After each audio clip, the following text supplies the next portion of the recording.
Baik, kita mulai ya. Bismillahirrahmanirrahim. Assalamualaikum warahmatullahi wabarakatuh. Waalaikumsalam Waalaikumsalam warahmatullahi warahmatullahi wabarakatuh. Alhamdulillah. Senang sekali bisa bertemu dengan teman-teman yang begitu bersemangat, para pencari ilmu, walaupun ini sudah malam menjelang sore menjelang malam sih, dan semoga saja teman-teman di sini bisa benar-benar fokus ya. Kita sama-sama di sini belajar untuk menjadi seorang ibu gitu. Jadi seperti Untuk tema kita pada hari ini adalah sehat dan siap menjadi ibu. Teman-teman sehat semua ya? Alhamdulillah Alhamdulillah. sehat semua ya. Alhamdulillah sehat. Alhamdulillah. Boleh tulis di kolom chat teman-teman, ini asalnya dari kota mana saja? Boleh tulis di kolom chat. Teman-teman dari mana saja? Oke, boleh. Sidoarjo, oke. Ada lagi? Baik, Nganjuk, Masya Allah, Alhamdulillah. Surabaya, oke. Sidoarjo, Gresik, halo Gresik. Surabaya, oke. Blora, Masya Allah, Alhamdulillah, halo Blora. Cilacap, Alhamdulillah ada yang dari Kalimantan juga, luar Jawa, Masya Allah. Dari Kediri, siap. Oke, baik. Apakah teman-teman di sini sudah siap untuk menerima materi hari ini? Jawab di kolom chat. Siap? Teman-teman siap? Apakah sudah siap? Oke, siap. Oke, mohon izin off cam silahkan. Ya, bagi yang memungkinkan silakan on cam ya. Oke, siap insya Allah siap. Oke, Alhamdulillah semangat sekali. Saya jadi senang nih. Walaupun teman-teman di kita berganti ke online, tapi teman-teman semangatnya insya Allah tetap full 100%. Oke, baik teman-teman. Alhamdulillahirrabbilalamin. Wassalatu wassalamu ala asyrafil anbiya wal mursalin Sayyidina Muhammadin wa ala alihi washabihi ajmain amma ba'du. Alhamdulillah, pada sore hari ini kita bisa kembali dengan kajian pranikah kita dalam keadaan sehat walafiat. Salawat dan salam tak lupa kita sampaikan kepada Nabi besar kita, Nabi Muhammad sallallahu alaihi wasallam. Semoga kita bisa mendapatkan syafaatnya di hari kiamat kelak. Baik teman-teman, sebelum kita masuk ke dalam materi kita, mari kita bersama-sama membaca basmalah sebagai membuka awalan kita hari ini. Bismillahirrahmanirrahim. Oke, baik. Sebelum kita lanjut masuk ke dalam materi, saya akan menyampaikan perkenalan sedikit karena sebelumnya kita kan belum pernah online ya. Dan ini adalah kesempatan kita untuk dari Insan Mandiri memperkenalkan diri secara utuh kepada teman-teman dalam bentuk video. Kami sudah menyediakan video profil kami untuk silakan dinikmati oleh teman-teman. Oke, boleh di slide share-nya, admin. Oke, berikut adalah profil dari Insan Mandiri.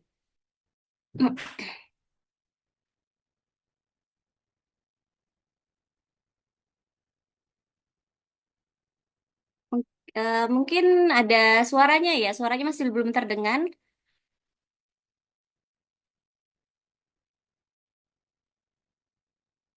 And it's all because of you. I'm seeing everything. You make me wanna celebrate, celebrate, celebrate, celebrate, celebrate, celebrate. Ya, ini adalah video dari kumpulan program kita. Salah satunya adalah kegiatan kita di bulan Muharram. And we're starting to see that we're onto something. Feel it coming. We'll keep running. Nothing in our way. And we got no reason to wait. Let the journey take you where it wants to. We'll continue to find our way through anything we face. We got what it takes. Here we go.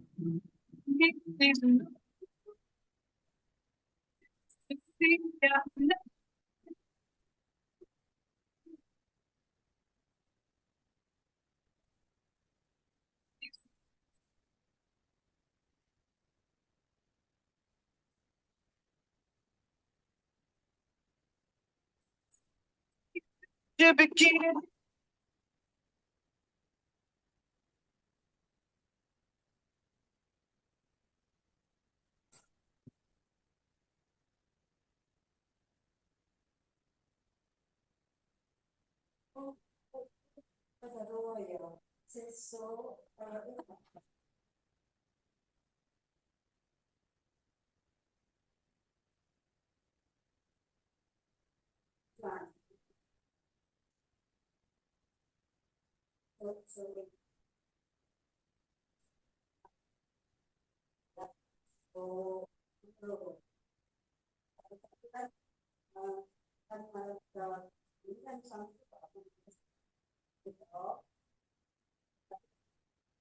So rising, it's shining.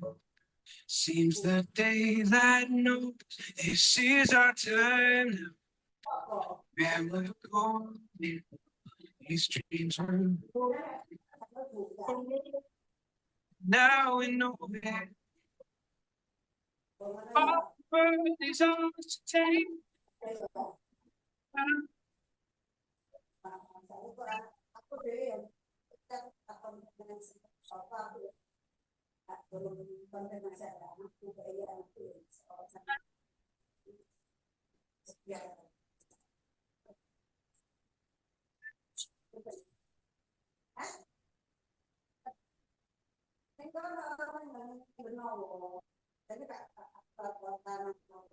Oke, baik ya. Ya, teman-teman, itu adalah kilasan dari program-program kita dari Insan Mandiri. Jadi, untuk yang masih belum tahu, apakah itu Insan Mandiri? Insan Mandiri adalah sebuah lembaga sosial, teman-teman.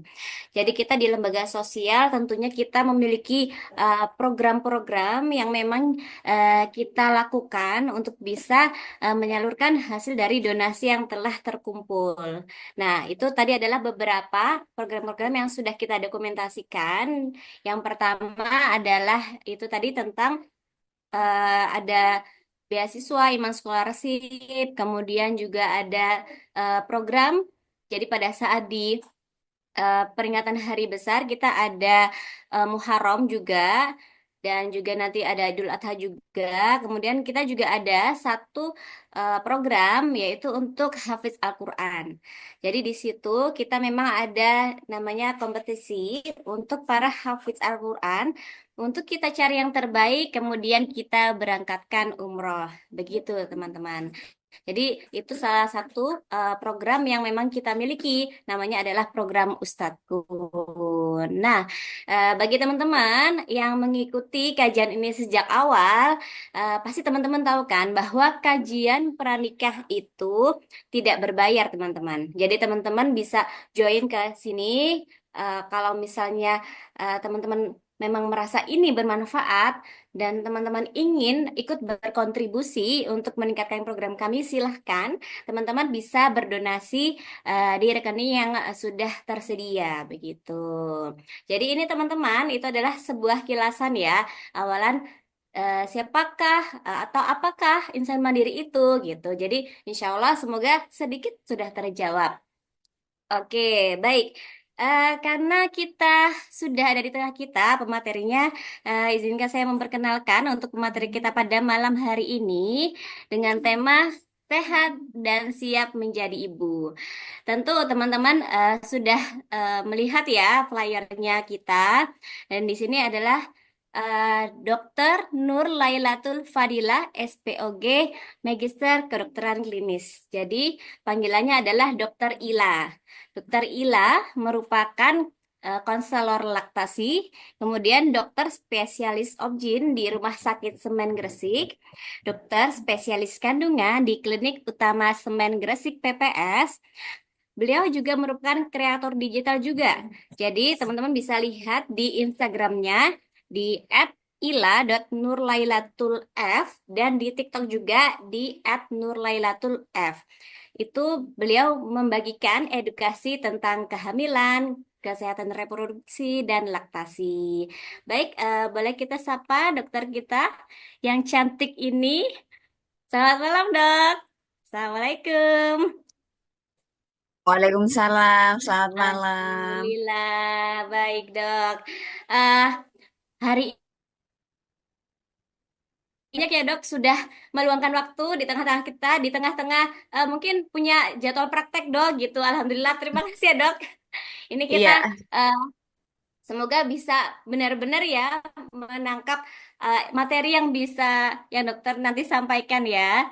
Dan alhamdulillah di sini partisipan kita sudah ada 43 dok. Dan semoga nanti semakin malam bisa semakin bertambah lagi. Oke, sudah siap dok dengan materinya? siap insya Allah Oke, ya. alhamdulillah. Silakan dok. Ya, ini saya izin share screen ya Mbak ya. Silakan.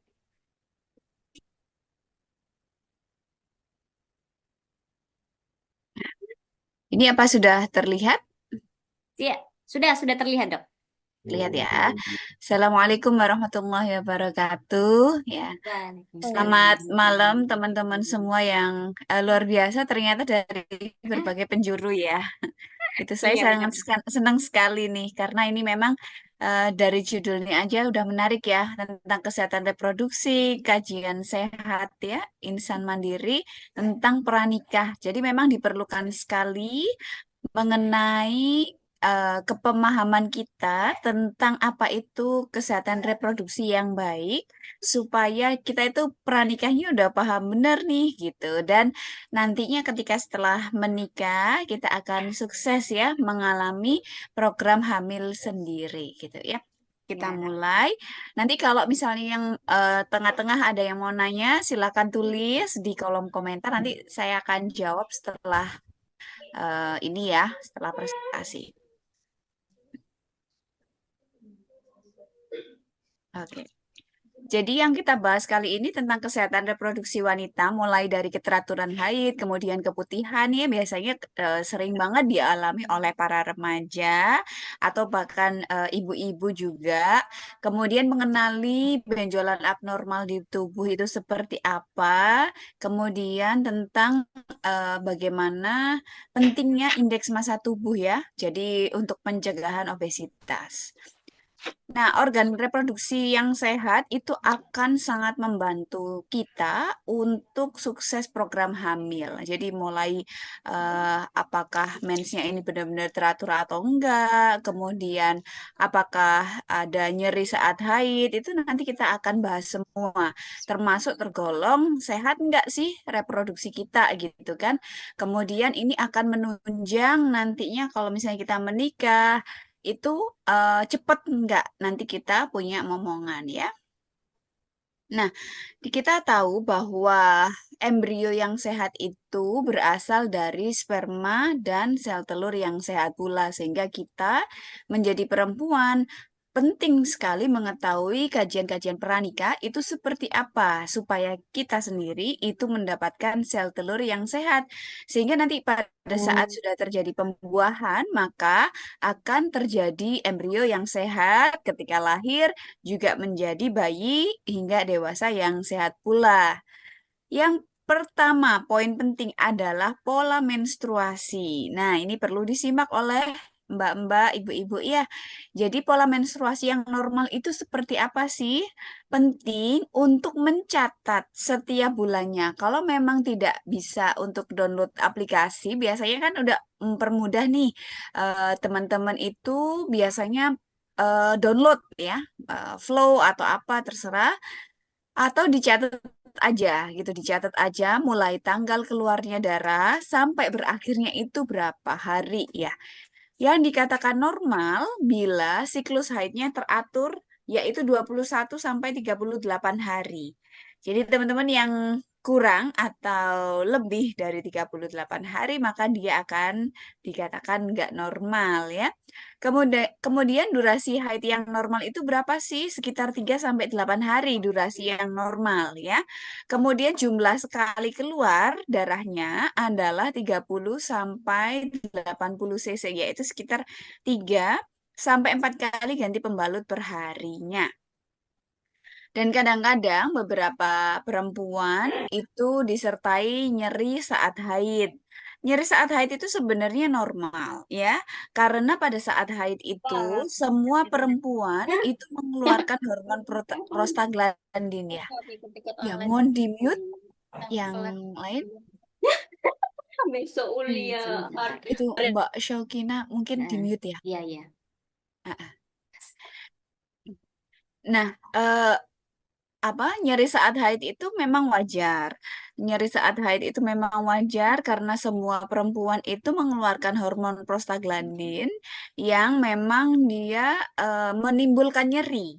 Nah, ambang nyeri biasanya memang berbeda tiap orang, tapi biasanya kalau misalnya nyerinya itu tidak sampai mengganggu aktivitas, nyerinya ringan aja, kemudian dibuat istirahat membaik, nggak sampai taking pill ya istilahnya, itu nggak masalah, nggak apa-apa, memang normal gitu ya. Dan awal-awal kemudian biasanya buat aktivitas hilang, itu nggak masalah, karena memang itu tadi ya, karena kita mengeluarkan hormon prostaglandin.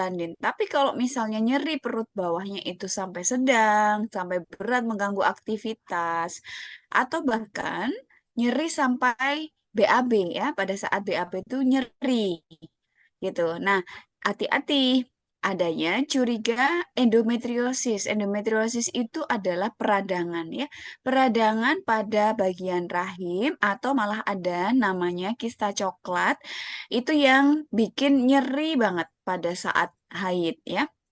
Nyerinya itu benar-benar apalagi sampai pingsan. Nah, itu kita harus hati-hati dan itu harus segera ke dokter karena memang sangat mengganggu.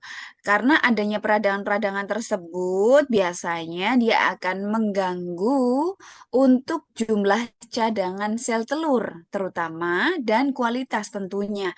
Karena dia kan radang ya, otomatis kalau radang jumlahnya turun. Kemudian ini juga ya apa namanya kualitasnya ya. Jadi kualitasnya itu dia susah untuk dibuahi. Nah, seperti itu. Pokoknya intinya kalau ada nyeri berat, mengganggu aktivitas, jangan-jangan mungkin ada peradangan.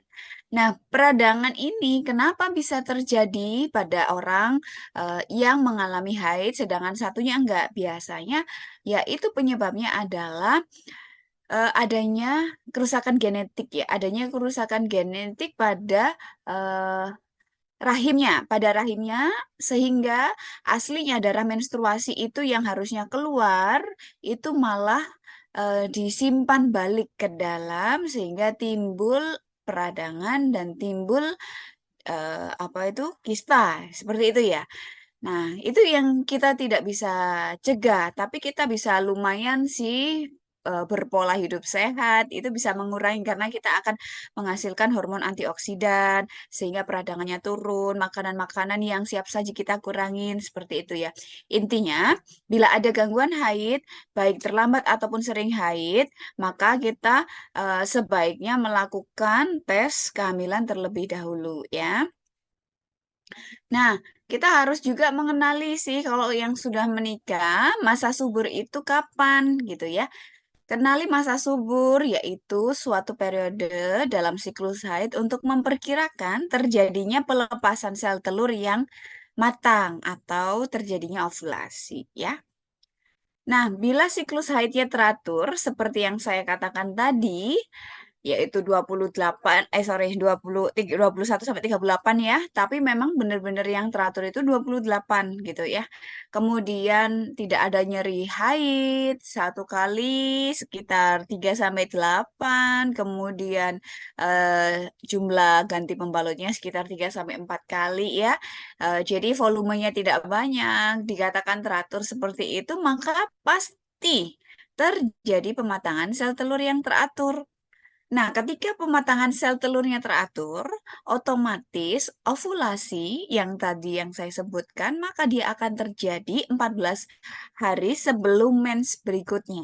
Jadi, masa subur itu bukan dihitung dari mens yang sekarang, tapi dari mens yang berikutnya biasanya kita estimasi, kemudian dikurangi 2 minggu. Kalau misalnya siklusnya 28 sih sama ya, jadi kira-kira dianggap 2 minggu setelah mens yang sekarang. Tapi kalau misalnya siklusnya 30 gitu, kita bukan dari 2 minggu yang sekarang, tapi dari 2 minggu sebelum mens berikutnya. Nah, masa suburnya sendiri itu adalah 2 hari sebelum dan sesudah itu gitu ya. Oke. Nah, kalau misalnya siklus haidnya nggak teratur, maju mundur kurang lebih 7 hari. Tapi kalau maju mundur kurang lebih 1, 2 hari, 3 hari itu it's okay ya. Nah, kalau seperti ini maka dia kurang akurat memperkirakan masa subur dan pasti ada ketidakseimbangan hormon itu minimal biasanya. Nah, yang paling sering eh, hormonal imbalance ya, jadi nggak balance ya hormonnya atau mungkin ada sesuatu itu ya misalnya kayak endometriosis itu yang paling sering atau kista coklat gitu kan dan itu harus perlu bantuan dokter ya. Kemudian tentunya kalau misalnya teman-teman ini akan mengalami pernikahan, pasti kan kepingin untuk cepat punya momongan. Nah, sebaiknya memang melakukan kajian pranikah ya, cek lab kayak gitu. Syukur kalau misalnya pasangan yang calon suaminya sama-sama mau nih diajak untuk apa namanya? Cek-cek sebelum persiapan gitu. Nah, tapi masalahnya di Indonesia itu kayak belum biasa ya untuk analisa sperma pada orang yang belum menikah. Nah, itu sih. Tapi kalau misalnya suaminya mau, nggak apa-apa. Calon suaminya mau, boleh aja. Ya, itu jauh lebih bagus untuk kesiapan kita. Jadi intinya perencanaan kesehatan itu dimulai dari kedua pasangan. Jadi tidak boleh menyalahkan hanya dari sisi perempuan. Karena ketidaksuburan atau kita lama punya momongan itu adalah dua faktor, yaitu dari faktor perempuan dan faktor laki-laki. Dan ada 20% juga yang dari keduanya, benar-benar dari dua pasangan ya, dua-duanya akan mengalami perburukan itu juga ada. Jadi kita harus direncanakan secara matang. Ya, kapan kita sebaiknya mulai menikah? Memang sebaiknya harus dia bawah 30 tahun ya. Tapi kalau misalnya ketemu jodohnya di atas 35 tahun gimana dong ya? Nah, kalau misalnya pada saat awal menikah usia perempuannya kurang dari 35 tahun, maka kita masih ada tempat nih untuk 1 tahun untuk hubungan seksual ya, tanpa kontrasepsi. Ya, jadi seminggu 2, 3 kali ya. Hari ini selesai menstruasi, besok hubungan, besok hubungan, besok enggak ya. Setiap 2 hari itu chance untuk mendapatkan kehamilannya lebih besar. Kalau udah kayak gitu, tanpa kontrasepsi juga, udah nggak pakai kondom, nggak senggama terputus. Tapi kalau belum juga hamil, maka sebaiknya sih periksa ke dokter ya. Intinya dari semua apa ya namanya keteraturan haid atau pengen cepat punya momongan itu teman-teman semua harus melakukan diet sehat ya. Jadi pola hidup sehat dan olahraga itu benar-benar harus dijaga dari sekarang. Yang sekarang masih agak sedikit berisi berat badannya, sebaiknya agak turun sedikit-sedikit ya, teman-teman ya. Karena memang BB ideal itu harus dijaga banget baik itu suaminya maupun istrinya nggak cuman perempuan nih yang harus nggak boleh gemuk gitu jadi istrinya sorry suaminya itu juga harus bener-bener gitu jadi dikatakan kalau dari buku konsensusnya lingkar perut pria harus kurang dari 90 cm dan wanita kurang dari 80 cm kalau mau teman-teman cepet nih dapat punya momongan dan lain-lainnya sehat gitu. Caranya ya pola hidup sehat, olahraga. Olahraganya tipis-tipis aja kalau memang enggak pernah olahraga ya. Jalan. Jalannya sekitar 30 menit. ya, seminggu 2 sampai 5 kali, ya masing-masing 30 menit sampai 1 jam sekuatnya, bertahap. Jangan langsung, karena yang langsung juga nggak baik untuk menstruasi. Jadi teman-teman yang sekarang misalnya obesitas ya, teman-teman bisa menghitung indeks massa tubuh itu, yaitu berat badan dibagi tinggi badannya dalam meter kuadrat, itu berapa ya. Jadi kalau teman-teman bagi itu, ternyata misalnya ada range-nya, kalau misalnya masih tergolong yang obesitas, maka diturunkan perlahan. Target penurunan berat badan, penurunannya itu adalah 10% dari BB yang sekarang. Katakan misalnya, sekarang tinggi badannya 155. Kemudian berat badannya 70 kilo. Itu kan obesitas ya, kira-kira grade 1 atau grade 2 gitu. Nah, harus turun 10% dulu aja. 10% dari 70 kilo, yaitu turun 7 kilo. Dalam waktu berapa lama? Setahun. Ya, no, mentok 6 bulan lah. Sebulan jadi sekilo aja. Kenapa?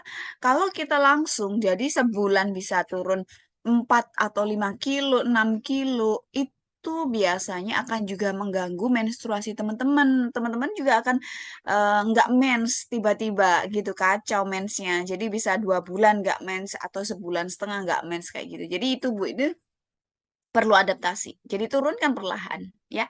Kalau bisa dikombinasi dengan olahraga lain silahkan, ya itu jauh lebih baik gitu. Lalu diet sehat. Apa aja sih diet sehat yang bagus untuk perempuan? Ya intinya menjauhi yang membuat gemuk. Contoh, ya, karbohidrat yang berlebihan, misalnya beras-beras putih ya, karena dia indeks glikemiknya tinggi. Jadi resepnya adalah rendah karbohidrat, rendah tepung ya, no tepung. Kalau nggak bisa ya sudah, direndahkan dulu, jangan langsung nggak tepung ya. Kemudian gorengan yang benar-benar deep fried ya. Maksudnya kayak misalnya kita masak tempe nih, dimasukkan ke mana itu namanya, ke minyak yang benar-benar tenggelam. Nah, kayak gitu. Itu juga akan pengaruh ya. Jadi better kalau teman-teman punya air fryer, pakai air fryer. Kemudian apa? Lemak ataupun yang gorengan ya, atau yang manis-manis, terutama minuman kemasan ya. Itu hati-hati karena maltodextrin, fruktosa itu juga bisa bikin gemuk, dan akhirnya kalau bikin gemuk, estrogen kita akan meningkat. Kalau estrogen kita meningkat drastis, maka dia akan bisa mengganggu menstruasi. Balik lagi ke yang tadi, kalau menstruasi kita terganggu, maka sel telur kita banyak yang nggak normal, nggak mateng. Kalau sel telur kita nggak mateng, nanti pada saat sudah menikah terjadi pembuahan sama sperma, sperma nggak mau membuahi karena nggak mateng kayak gitu ya. Jadi pola hidup sehatnya rendah serat, rendah serat, rendah karbohidrat, rendah tepung, minyak, sama gula ya. Jadi apa yang dimakan? Tinggi serat, tinggi protein, tinggi air. Terserah sih mau apa ya seratnya. Mau misalnya kayak protein tinggi, kemudian buah-buahan, sayur itu seratnya, kemudian protein tingginya bisa dari mungkin susu ya, woi, protein itu juga bisa. Dada ayam, ikan yang serba dikukus itu jauh lebih bagus ya. Teman-teman harus mencoba dari sekarang mulai pranikah. Nah, bagaimana nih kalau usianya udah lebih dari 35 tahun tapi baru ketemu jodohnya? Ya sudah, nggak apa-apa ya, tapi kita punya limit.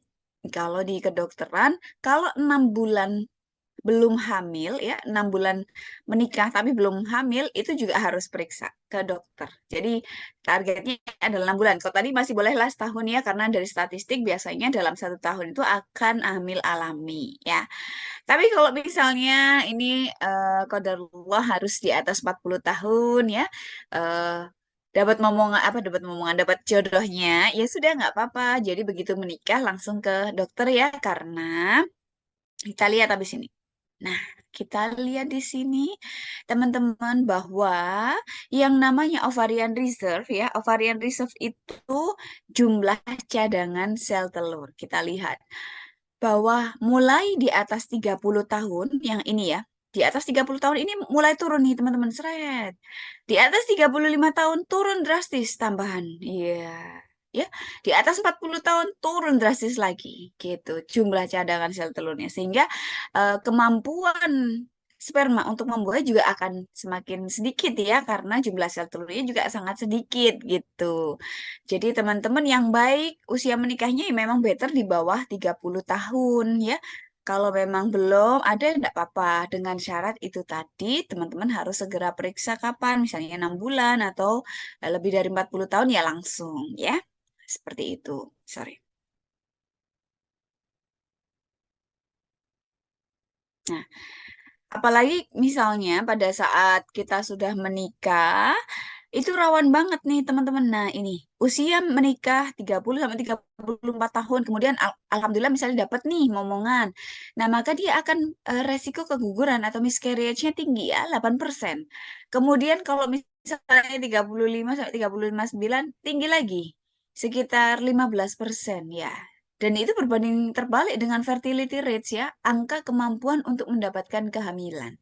Namanya fertility rates. Dia akan turun mulai dari 63% turun lagi jadi 50-50 ya. Gitu. Jadi kalau misalnya menikahnya di usia segini 25 sampai 29 tinggi nih masih hampir 80%. Ya itu usia yang ideal ya antara 25 sampai 29 tahun. Nah, kita tadi kan bolak-balik ngomong tentang ketidakteraturan dari menstruasi. Selain dari hormonal, itu kita juga bisa tahu penyebabnya itu dari PCOS ya, itu paling sering yaitu Polycystic Ovarian Syndrome. Dia gangguan hormonal yang berubah berupa gangguan pematangan sel telur yang paling banyak dialami wanita. 40% penyebab ketidaksuburannya adalah gangguan ovulasi, nggak bisa mateng nih sel telurnya. Dan 70-80% itu memang gangguan pematangan sel telur ada PCOS ya. Ciri-cirinya apa? Haidnya nggak teratur, nggak teraturnya tuh bisa malah 2 bulan sekali loh, nggak haid. Kemudian atau malah 3 bulan sekali baru haid ya. Kemudian tumbuh rambut halus ya, di sini ada kumis-kumisnya. Kemudian di tangan kaki itu ada bulu-bulunya ya. Rambut-rambut di antara maaf dari pusar hingga ke rambut kemaluan ada garis lurus. Itu biasanya juga ada garis rambut halus gitu kelihatan. Kemudian seringnya pada pasien-pasien yang obesitas ya. Dan kalau USG ditemukan sel telur yang kecil-kecil.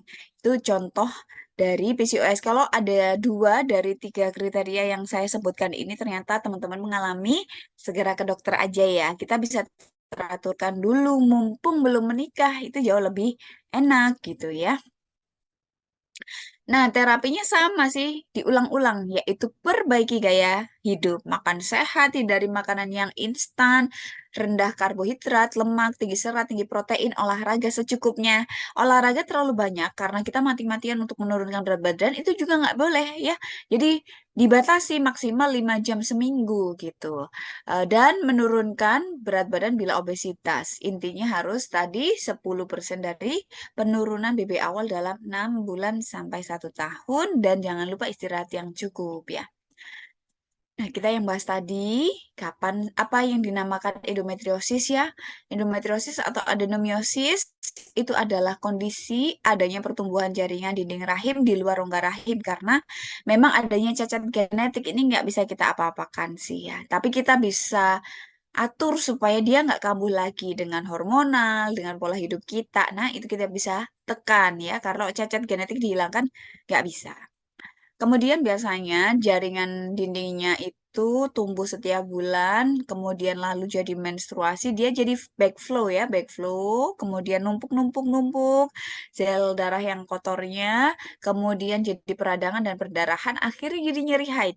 Dan itu jadi gangguan kesuburan. 25-50% memang penderita yang tidak subur ya, infertilitas itu ditemukan endometriosis di tubuhnya. Nah, hormon apa saja memang perlu nggak sih dok sebelum kita nikah cek-cek hormon? Boleh, nggak apa-apa. Kajian pranikahnya, lab-lab pranikah boleh aja dicek, cuman mahal ya, gitu. Mahal banget cek-cek hormon ini ratusan ribu. Kalau memang ada dana silahkan ya, kita lihat apakah tiroid kita normal. Memang ada hubungan. Jadi tiroid itu yang bagian sini ya di leher. Kita raba, ada nggak benjolan pada di leher kita nih pada saat menelan itu ada yang berbenjol ikut bergerak nggak gitu di sekitar sini ya. Tiroid itu fungsinya spesifik untuk mengatur segala sesuatu yang berkaitan dengan metabolisme kelenjar tiroid. Sehingga kalau tiroidnya terganggu, itu juga ada kaitannya dia mengembalikan feedback ya ke otak kita untuk diturunkan kadar menstruasinya sehingga terganggu. Atau juga hormon prolaktin, hormon yang disebabkan oleh kelenjar di otak ya, jadi diproduksi oleh hipofis. Kemudian dia ini kalau terganggu biasanya ada tumor ya, tumor di otak gitu. Biasanya eh apa kalau tiroid ada gangguan ya, tiroid itu bisa biasanya ada sering tremor ya. Tremor itu kayak apa namanya bergetar sendiri gitu tangan. Kemudian atau sering berdebar, matanya agak apa sih kayak nonjol ke depan, ya sering keringat dingin. Nah, itu salah satu tiroid. Kalau kayak gitu bisa gangguan haid. Gangguan haidnya bisa sampai 2-3 bulan baru menstruasi. Nah, kalau prolaktin yang terganggu itu bisa sampai 1 tahun, teman-teman. Jadi, teman-teman itu kalau misalnya 1 tahun nggak mens, pikirkan, apakah hormon prolaktin ini terganggu? Nah, hormon prolaktin erat kaitannya dengan adanya tumor di otak. Kadang-kadang kita walaupun ada tumor kecil, tapi dia nggak memberikan efek ya, maksudnya nggak pusing, nggak ada keluhan apa-apa, tapi gangguannya malah menstruasi. Nah, itu coba dipikirkan kembali. Kalau 1 tahun nggak mens, 2 tahun nggak mens, hati-hati ya.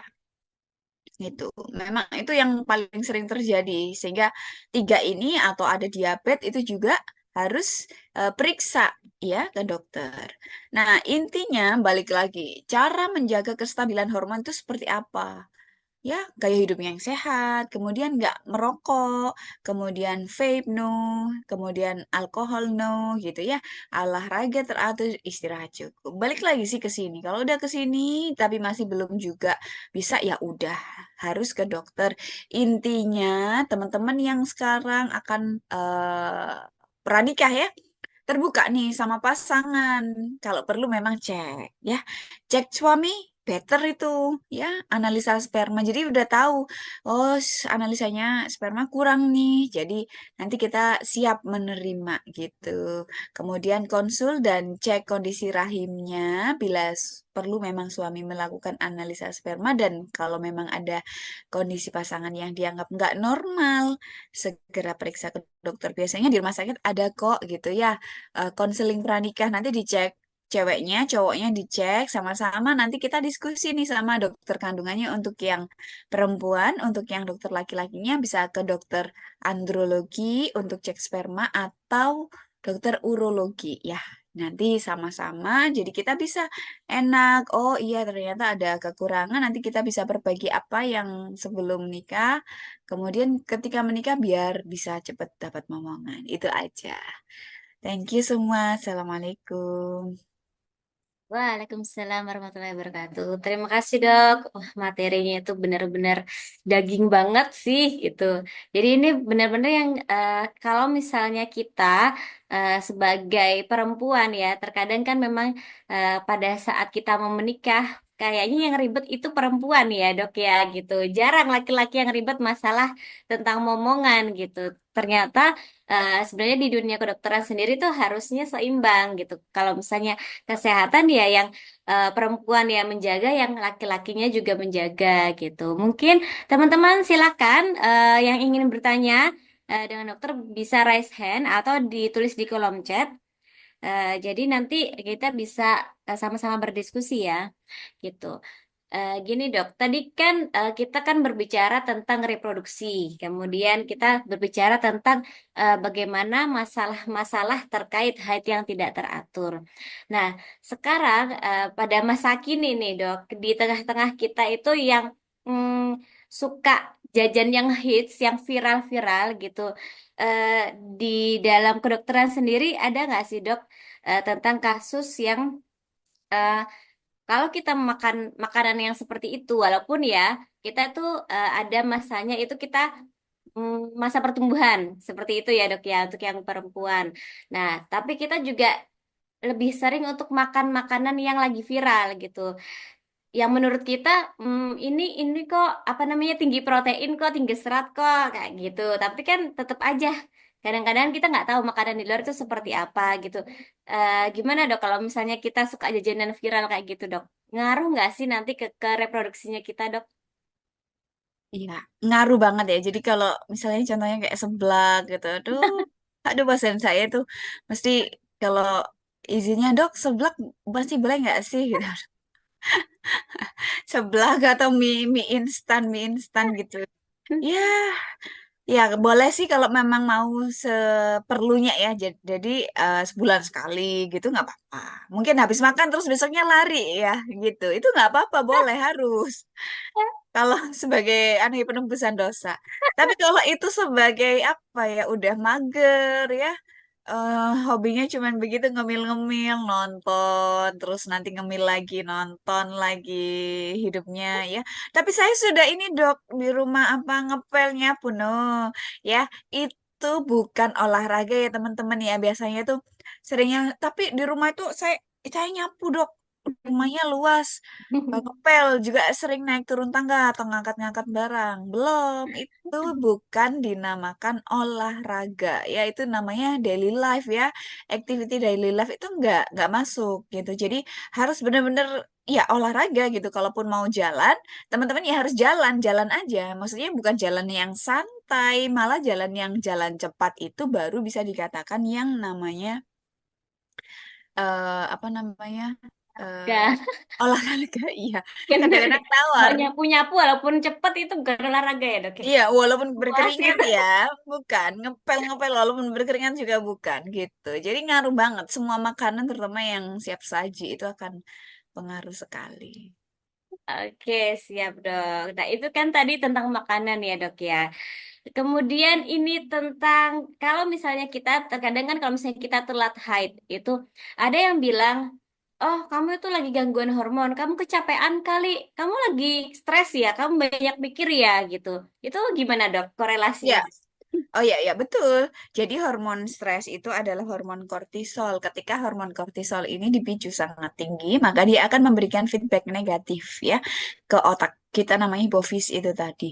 Sehingga hipofis ini merintahkan untuk menekan dari estrogen kita ke perifer. Ke perifer itu ke tepi ya, itu ke ovarium kita. Sehingga eh, ketika diperintahkan untuk apa menurunkan kadar estrogennya, maka dia akan gangguan dari menstruasi gitu. Jadi olahraga berat, stres berat, gemuk ya, obesitas itu akan bikin gangguan menstruasinya gitu. Oke, siap. Baik-baik. Ini sudah mulai ada yang bertanya, Dok, untuk di kolom chat. Dari Silvi, Dok izin, saya sudah menikah, Dok. Mau tanya tanggal 23 dan 24 November, saya tes pack garis 2, Dok. Namun tanggal 28 November tiba-tiba saya menstruasi itu. Kenapa ya, Dok ya? Mm-mm. Ada garis Nah, 2 itu. dipastikan dulu nih, bener nggak garis duanya? Kadang-kadang beberapa alat itu ada yang false positif namanya ya. Jadi kesannya kayak garis dua gitu, kesannya memang. Apakah memang salah pencelupan, terlalu lama, atau seperti apa ya, itu juga bisa. Atau memang dari alatnya sudah broken gitu. Nah, sebaiknya yang pertama dilakukan adalah confirm ya, konfirmasi terkait alatnya. Jadi sebaiknya pakai beberapa merek yang berbeda untuk ceknya.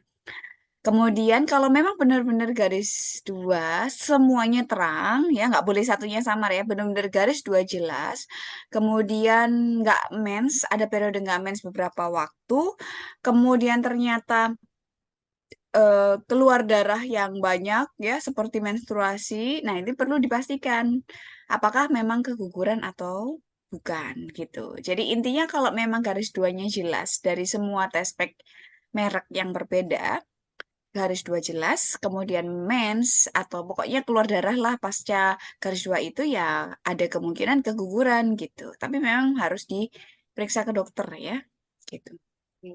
Berarti walaupun garis 2, tes pack itu juga coba cari opsi lain ya dok ya. Dan Ya. terakhir Mm, harus ke dokter gitu ya untuk memastikan itu. mm-mm. Oke, Mm-mm. baik. Yang selanjutnya ada dari Laila, Dok, mohon maaf izin tanya, kalau siklus haid teratur, durasinya antara 2 sampai 6 hari, tapi darahnya banyak di hari satu ke dua, tapi untuk hari ketiga dan seterusnya kayak ngeflek-ngeflek aja, seperti itu. Apakah masih dalam batas normal atau wajar, Dok? Wajar, wajar. Kalau dua nggak wajar ya, kalau 2 hari ya. Tapi kalau misalnya mulai 3 hari sampai di bawah 8 hari, it's okay, wajar aja walaupun darahnya keluarnya hanya pada saat hari ke 1 sampai ke 3 gitu, nggak masalah, nggak apa-apa. Hmm. Oke, berarti kalaupun mens itu tidak harus deras gitu ya dok ya, sampai berkali-kali ganti pembalut ya. Berarti ada yang hanya ngeflag gitu aja ya dok ya. Ya pada saat akhir ya. Kalau pada Hmm. saat akhir nggak apa-apa. Tapi kalau pada saat awal-awal pasti perlu ini ya, perlu apa? Darahnya banyak. Tapi kalau Hmm. misalnya dari awal sampai akhir cuman flek aja juga harus periksa itu sebenarnya. Oh Mm-mm. gitu. Oke baik-baik siap dok. Lanjut dari Mevani, dok izin bertanya, apakah kekurangan air putih ada hubungannya dengan sakit atau nyeri haid setiap datangnya haid dok? Atau ada faktor lain? Nggak ada, nggak ada. Mm-mm. Jadi nggak ada Hmm. hubungannya dengan kekurangan air putih ya. Gitu. Kalau nyeri haid ya itu tadi, nyeri haid itu pilihannya kalau nggak ada kista coklat, ya peradangan atau adenomiosis gitu. Itu biasanya itu aja. Oke, siap. Lanjut dari salsa. Kalau haid kita hanya keluar seperti gumpalan darah, seperti jelly, atau darahnya hanya seperti cairan keputihan yang jelly. Kemudian hanya sehari dan tidak keluar darah seperti haid biasanya. Itu kenapa ya dok? Hari-hari berikutnya hanya coklat-coklat saja. Sebelumnya tidak pernah seperti itu, hanya haidnya yang tidak teratur. Saya saat ini memasuki usia 30. Mm. Nah, ini perlu dikaji ulang ya, harus periksa. Apakah sebelumnya ada riwayat apa misalnya kayak apa namanya operasi ya, operasi pada Hmm. daerah ovarium enggak, sehingga ada namanya POI, prematur ovarian failure. Jadi ada kegagalan untuk memproduksi walaupun usianya masih 30 tahun. Apakah ada seperti itu enggak gitu? Dipastikan dulu.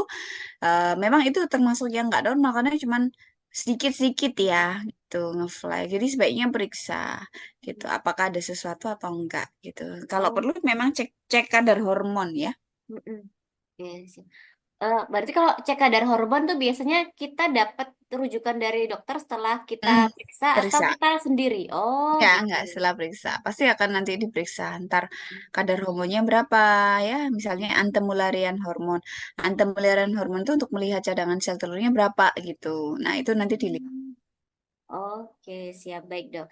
Lanjut dari Alvin Oktaviana Puspitasari. Assalamualaikum dok. Izin bertanya dok, stroma diffusion itu apakah ada kaitannya dengan hormon tiroid ya dok? Terima kasih. Yes, betul. Struma itu kan berarti ada benjolan di daerah kelenjar tiroid. Itu pasti akan mengganggu. Coba dicek kadar tiroidnya ya. Kadar tiroid dalam darahnya berapa? Ada yang tinggi nggak gitu? Atau ada yang malah rendah banget nggak gitu? Nah, nanti dicek. Kalau memang ada yang rendah atau tinggi banget tidak dalam range normal, biasanya akan mengalami gangguan menstruasi. Hmm. Oke, siap. Lanjut dari Sim Sabila, Dok, izin bertanya, saya 5 tahun tinggal di luar negeri dan mulai 2 tahun awal di sana, haid saya tidak teratur, selalu lebih dari 15 hari. Dan ketika pulang ke Indonesia, mulai berkurang durasi haidnya. Apa betul perubahan lingkungan berpengaruh pada siklus haid? Enggak sih. Kalau cuman lingkungan pindah-pindah daerah, tapi kita pola hidupnya sama, tetap aja. Kayak misalnya cuaca ya, cuaca yang bersalju, terus kitanya nggak bersalju, itu nggak ada hubungannya. Gitu. Kalau haid ya haid aja. Biasanya mungkin pola hidup ya, pola makan kita gitu, jenis makanan yang kita konsumsi itu yang sangat pengaruh. Oke, baik. Mungkin jadi kayak stres berat itu juga tadi ya, Dok ya. Itu Ya, bikin betul. berpengaruh gitu ya. Oke, lanjut dari Ita. Izin tanya dokter, umumnya setelah melahirkan, kira-kira kapan lagi haidnya keluar? Lebih dari 6 bulan, apakah masih normal ya? Masih normal, nggak apa-apa. Apalagi Mbak masih menyusui ya. Jadi menyusui yang full itu direct breastfeeding ya. Jadi langsung menyusui full itu bisa menghambat menstruasi karena prolaktin kita kan tinggi. Jadi prolaktin tinggi akhirnya menekan dari hormon menstruasinya. Nggak apa-apa gitu, normal aja. Bisa ditunggu sampai 1 tahun. Nanti kalau misalnya 1 tahun itu belum mens, maka ke dokter untuk diatur mensnya. Karena dengan Mbak mens biasanya produksi ASI akan turun gitu. Jadi sebaiknya sih nggak apa-apa ditunggu. Tapi siap-siap kalau sudah di atas 6 bulan belum mens itu harus tetap pakai kontrasepsi ya kalau untuk berhubungan karena itu akan subur ya. Ibu ini subur nih di atas 6 bulan ini. Jadi akan bisa potensi untuk punya anak lagi walaupun nggak men sama sekali. Oke, baik. Oke, untuk yang di kolom chat sudah habis sih. Silakan teman-teman masih yang ingin bertanya. Eh, Sebenarnya dok, kalau misalnya kita kan pada usia berapa ya kita mulai aware tentang jadwal menstruasi? Apakah setelah menikah kita aware atau sebelum menikah atau waktu kita pertama kali menstruasi harus langsung aware gitu dok tentang jadwal menstruasi? Ya, dari pertama pertama mens itu sebaiknya sih aware aja. Jadi Hmm, dicatat. Tapi biasanya catat. memang anak-anak remaja di bawah usia 20 tahun itu hipofisnya atau pusat pengatur menstruasi pada otaknya itu belum matang. Nah, ketika belum matang, maka dia akan terjadi gangguan menstruasi. Jadi kadang-kadang pada anak-anak yang SD, SMP, atau bahkan SMA itu masih on off gitu. Hmm. Kadang malah 2 bulan baru haid lagi, 3 bulan baru haid lagi itu nggak apa-apa sih, itu normal aja, nggak apa-apa. Tapi Hmm. kalau nggak enak, merasa badannya nggak nyaman dengan adanya nggak mens, ya sebaiknya memang periksa gitu untuk diatur haidnya. Tapi kalau secara teori itu normal aja karena memang namanya ada premature hypothalamic amenorrhea. Ya, jadi dia karena hipotalamusnya itu prematur gitu. Kalau prematur belum matang maka dia seperti itu gitu. Jadi nggak bisa menghasilkan darah menstruasi yang teratur setiap bulan. Dan itu biasanya akan membaik di atas 20 tahun ya. 20 tahun dia otak pengatur menstruasi di otaknya itu akan mateng gitu. Ya, betul sih, Dok. Jadi kan Mm-mm. sekarang udah zamannya SD SMP kan sudah mulai menstruasi ya Haid. menikah ya Mm-mm. gitu. Dan mulai untuk belajar bagaimana menjaga dirinya mereka, menjaga apa organ reproduksi seperti itu. Oke, lanjut Dok di kolom chat dari Syafira Dea. Izin bertanya dokter, saya mens terkadang sebulan 2 kali, kadang maju, kadang terlalu lambat. Setiap kali mens saya sering disminor hingga Mm-mm. mual, muntah, dan pingsan. Bagaimana ya, Dok? Mm-mm. Nah, kalau udah sampai kayak gitu periksa aja gitu ya. Apalagi sampai mual, itu nyeri hebat biasanya. Nggak cuman nyeri biasa, tapi nyeri plus mual itu sampai pingsan apalagi wah itu berarti ada sesuatu sebaiknya sih periksa ya gitu. Baik. Lanjut. Assalamualaikum, Dok. Izin bertanya, apakah wajar jika 1 sampai 2 hari sebelum haid mengalami pusing kepala atau migrain? Wajar aja nggak apa-apa. Jadi itu yang disebut dengan PMS itu ya, Dok ya. Ya, mm-mm. Di situ waktunya cewek nggak boleh diganggu ini pasti lagi ininya. Iya. Kadang-kadang seperti itu. Oke, Dok. Baik, teman-teman, kalau misalnya mau bertanya, boleh raise hand juga ya. Kalau misalnya ingin mengajukan pertanyaan pada dokter, kita bisa masih membuka untuk di kolom chat. Oke, lanjut dok. Terkait untuk kalau misalnya kita haid nih, kalau kita sudah berjalan haid itu 3 bulan, biasanya itu kita nggak pernah telat dok. Kemudian tiba-tiba kita kita telat sebulan, 2 bulan, 3 bulan itu, tapi kita posisi eh, istilahnya kita masih belum menikah kayak gitu, belum pernah menikah gitu. Kan kita kan kayak ada rasa takut ya dok ya kalau misalnya harus ke dokter kandungan. Kirain nanti kayak ada apa-apa kayak gitu-gitu, Dok. Gimana ya cara mengurangi overthinkingnya kita, kecemasan kita? Kok kamu belum nikah kok udah ke dokter kandungan? Ya, jadi sebaiknya mikirnya begini, mending kita deteksi dini. Semakin cepat terdeteksi, semakin kita masih muda, maka sel kita itu akan masih bagus daripada kita telat gitu terdeteksinya. Karena sel-sel itu bukan tidak mungkin dengan aging ya, penuaan gitu. Penuaan itu akan mengganggu sekali. Gitu, itu aja sih. Jadi nggak apa-apa. Tapi yang memang perlu dipahamkan ke orang tua. Ya, soalnya memang nggak budayanya kita itu belum seperti itu. Jadi ya budaya ya, ya suka sama suka, tanggung jawab ya sudah apapun yang terjadi dengan kesehatan. Nah, itu perlu dikomunikasikan sih sebenarnya. Oke, Mm-mm. baik. Eh, Terkait untuk ini, Dok, tadi kan semakin kita istilahnya semakin bertambahnya usia, nanti sel telur kan juga semakin menurun ya untuk ininya produksinya ya, Dok ya.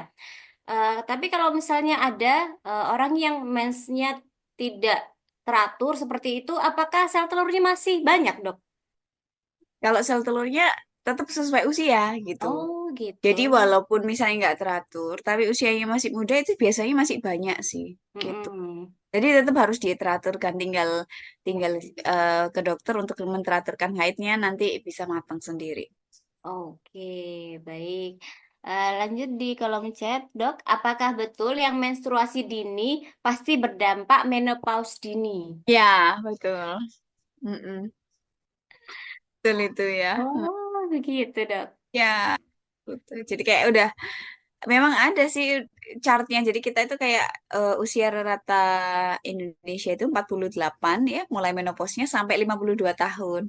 Jadi ya memang ya harus dipatok itu. Jadi semakin muda cadangannya juga semakin akan cepat habisnya. Akhirnya jadi menopausnya lebih dini begitu. Oke. Tapi sebenarnya berarti kalau menopause itu tidak bisa dimundurin ya, Dok ya, waktunya. Nggak Ya. bisa. Oh, gitu. Jadi udah kayak sistem Menopaus tubuhnya kita sudah ya. aturnya gitu ya. Jadi ya udah otomatis gitu. Settingannya. Mm. Oke, Dok. Eh Terkait untuk yang tadi, kita kan sekarang ini kan memang lagi ekstrimnya sukanya itu olahraga, terutama yang perempuan ya. Kita suka dengan olahraga yang lagi digandrungi gitu. Kita suka kayak misalnya lagi Konfit. ya phone fit, kemudian pokoknya kita yang sebelumnya kita jarang-jarang banget olahraga itu. Tapi tadi kan ngaruh kalau misalnya kita langsung olahraga berat, kita kan ngaruh ke stresnya kita. Nah, sebenarnya olahraga yang cocok bagi seorang wanita untuk menjaga apa namanya fitnya dia itu olahraga seperti apa ya, Dok ya? Apakah yang aerobik ataukah yang angkat beban misalnya? Apapun apapun olahraganya itu Hmm. saya dukung deh ya. Oh Yang gitu. penting bertahap gitu ya. Hmm. Secocoknya. Secocoknya artinya mungkin dari passion ya. Senang kok nggak senang kalau indoor ya. Berarti kan nggak mungkin Mm-mm. nge-gym nih. Kalau sukanya Mm-mm. outdoor ya sudah ponfit. Tapi kok ponfit kok nggak seneng kalau rame-rame sama Eh, orang. Sukanya sendirilah gitu. Ya nge-gym gitu. Ya monggo aja. baik. Intinya di program bertahap paling rendah sampai paling tinggi gitu. Jadi nggak boleh langsung terus-terusan dan durasinya tidak boleh lebih dari 5 jam seminggu. Dah itu aja. 5 jam seminggu. Oke, siap. Lanjut di kolom chat, Dok. Bisa nggak sih, Dok, menopause kita diatur agar lebih lambat? Oh, ini tadi sudah ya. Terjadi misalnya dengan makan sehat atau olahraga teratur. Tadi karena menopause, menopause-nya karena dia sudah sistemnya tubuh ya, Dok ya. Jadi tadi katanya dokter Mm-mm. sudah ya kalau menopause waktunya menopause ya sudah tidak bisa diundur gitu. Oke, lanjut ke pertanyaan selanjutnya. Dari Ida, dok izin bertanya, Insya Allah beberapa bulan lagi saya akan menikah. Kira-kira apa yang saya lakukan agar segera diberi keturunan dan vitamin obat atau herbal apa yang harus saya konsumsi? Apakah ada saran dok bagi yang mau nikah nih? Nggak ada, ya sudah itu aja. Pokoknya eh pola hidup sehat, makanannya yang tadi ya, tinggi serat, tinggi protein, udah itu. Tapi kalau untuk obat apa, wah nggak bisa di sini ya. Nanti saya ini nggak pas, ini bukan, saya nggak Oke, periksa, jadi karena harus harus disesuaikan sama. harus datang, ya. Hmm. Tapi kalau misalnya intinya sih ya pola hidup sehat dan makanannya yang sehat itu aja sih. Oke, siap. Jadi eh, tetap ya untuk pola hidup sehat sama makan sehat itu nomor satu. Nomor duanya silakan konsultasi ke dokter sendiri gitu. Mm-mm. Oke, lanjut.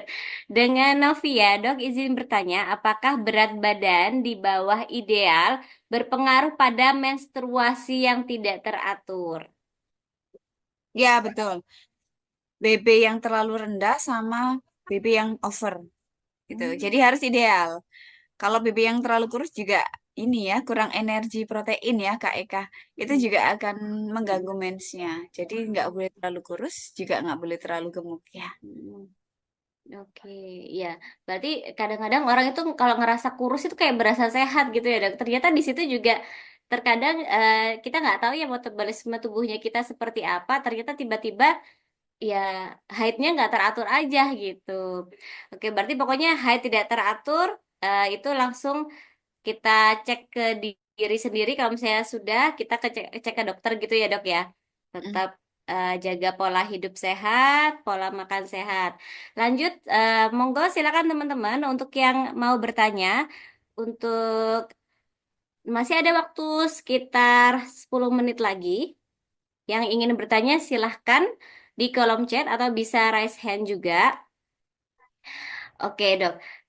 Terkait dengan eh, saat ini kan kita tahu ya untuk pola hidupnya sekarang gitu, terutama yang perempuan, kita itu lebih senang untuk eh, karir dulu nih, kerja apa karir dulu, kemudian kita baru nanti setelah itu kita menikah kayak gitu ya. Tapi terkadang kita itu juga apa ya punya kecemasan tersendiri dok terkait dengan nanti kalau misalnya aku nikah nanti aku ditanya-tanyain lagi kapan kamu hamil ya gitu. Gimana sih dok untuk mengatasi kecemasan itu, kecemasan para orang-orang yang nggak mau nikah karena males nanti ditanyain kapan hamil, kapan hamil. Iya, ya, jawabannya sih standar aja, ya. Mohon doanya gitu aja kali ya. Sudah itu aja. Berarti sebenarnya kan kalau dari sisi sisi usia kan memang tadi yang idealnya itu umur dua puluh Dua lima tiga sampai dua puluh puluh. sembilan tadi ya, Dok ya. Gitu. Oke, lanjut ke kolom chat. Jim bertanya, Dok, pekerjaan rumah yang berat sampai berkeringat apakah sama dengan olahraga? Ya, ini tadi sudah dibahas ya, Dok ya. Pokoknya kalau kerjaan rumah walaupun sampai keringetan itu bukan olahraga ya, Dok ya. Kalau Betul. kalau jalan cepat itu baru dan ada ini ya, Dok ya. Ada durasinya, durasi waktunya juga ya. Gitu. Lanjut ke Alvin Oktaviana. Dok, mohon izin bertanya kembali, jika tidak mengalami menstruasi hingga usia di atas 35 tahun, itu faktor dari apa ya, Dok? Dan apakah bisa diobati atau ada treatment yang dilakukan supaya bisa menstruasi dan apakah bisa berdampak pada program kehamilan? Iya, itu tadi. Intinya harus mens. Kalau kita mensnya teratur, sel telur matang. Maka sel telur matang, sperma mau membuahi. Kalau mensnya nggak teratur, udah datang ke dokter ya. Nanti kita cari tahu penyebabnya apa. Gitu. Oke, di atas 35. Baik, untuk selanjutnya, kalau masih belum nikah bisa. Oke, eh, baik untuk teman-teman, sepertinya untuk kolom chat sudah selesai ya. Dan apakah teman-teman ada yang mau raise hand? Oke, jika tidak, sebelum closing statement dari Dokter Ila, kita boleh foto bareng dulu ya dok ya. Ya, boleh. Walaupun teman-teman ini banyak yang tidak Oke. on cam, saya kasih kesempatan untuk teman-teman yang mau on cam, kita foto bareng dulu ya. Oke, di sini ada 3 slide. Kita akan ambil gambar satu per satu. Oke, sudah siap? Oke, iya. Silakan on cam dulu sebentar untuk kita ambil dokumentasi. Oke. Mm-mm. Baik. Oke, kita ambil gambar di slide satu dulu ya. Saya tidak tahu ini teman-teman di slide 1, 2, 3, tapi yang penting saya kode aja. 1, 2, 3.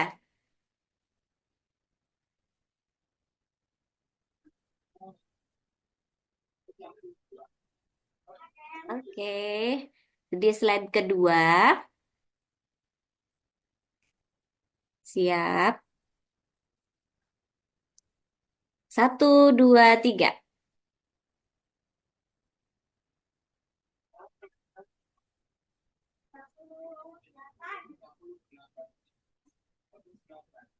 Oke, saya ke slide ketiga. Oke. 1, 2, 3.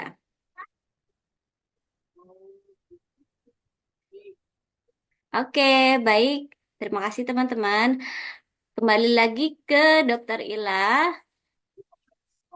Eh, Untuk kajian pranikah ini, alhamdulillah kita sudah mendapatkan informasi terkait bagaimana caranya sehat dan siap menjadi ibu. Dari Dokter Ila tadi sudah menyampaikan beberapa materi terkait bagaimana caranya mengatasi haid yang tidak teratur dan apa saja faktornya dan bagaimana cara solusi untuk kita bisa mengatasi faktor-faktor yang eh, bisa menjadikan haid kita tidak teratur dan nanti akan berpengaruh pada reproduksi kita. Monggo, Dokter Ila, silakan untuk closing statementnya. Ya, terima kasih. Intinya, kalau untuk kajian pranikah, supaya benar-benar disiapkan yang sehat baik dari laki-laki dan perempuan, maka kalau bisa melakukan lab ya, laboratorium pranikah. Lalu bapak ibunya benar-benar ya, yaitu sehat ya, menerapkan pola hidup sehat. Itu aja sih. Oh, Makanan dan olahraga jangan lupa. siap. Jadi 3 itu ya pola hidup sehat, pola makan sehat, dan tetap harus ada olahraganya ya teman-teman ya. Baik, terima kasih Dokter Ila atas segala materinya. Semoga Makasih. berkah manfaat. Sehat selalu sekeluarga, Dok. Amin. Oke, baik. Terima kasih teman-teman yang sudah hadir di hari ini. Semoga apa yang sudah kita bagikan, kita sharingkan hari ini bisa menjadi manfaat dan berkah semua. Baik, kita tutup dengan bacaan hamdalah dan doa penutup majelis. Alhamdulillahirrabbilalamin. Subhanakallahumma bihamdika. Asyhadu alla ilaha illa anta. Astaghfiruka wa atubu ilaik. Terima kasih teman-teman. Wassalamualaikum warahmatullahi wabarakatuh.